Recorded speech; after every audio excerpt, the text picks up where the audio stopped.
Everybody, welcome back. Today we continue our series on the Nativity by talking about the Magi. The Magi, also known as the Three Kings or the Wise Men, were likely astrologers and interpreters of dreams. Although some may have seen them as wise, others, especially devout Jews, would have likely seen them as silly and foolish.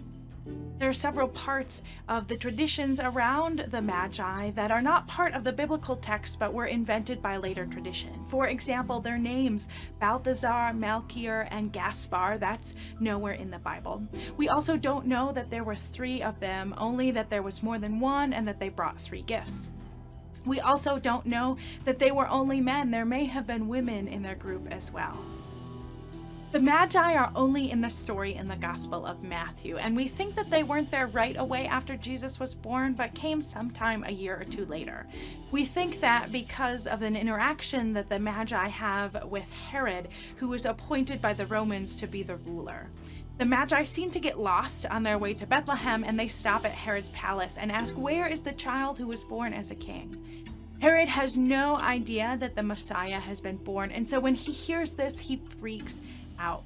He tells the Magi, "Go find the child and report back to me."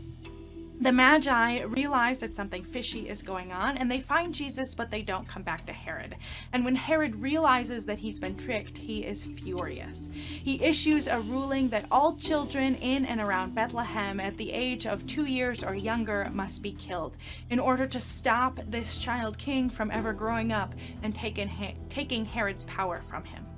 So Mary, Joseph, and Jesus run for their lives to Egypt, where they live for some time as refugees. After Herod has died, it's safe for them to return home, and they settle somewhere in Nazareth.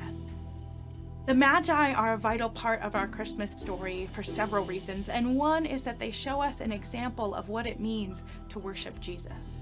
The story shows us the people who the world thinks are silly, foolish, childish, and powerless are more likely to open their hearts and minds to Jesus.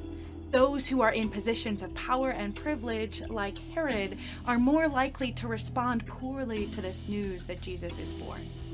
In our world today, with a heightened sense of fear of those who are different from us and concern over who's in and who's out and who doesn't belong in a certain place, these Magi who come from a distant land to worship Jesus and the Holy Family who live as refugees in Egypt have an important message for us today about what faith means and what it means to be hospitable and show humanity to others, both this time of year at Christmas and all year round.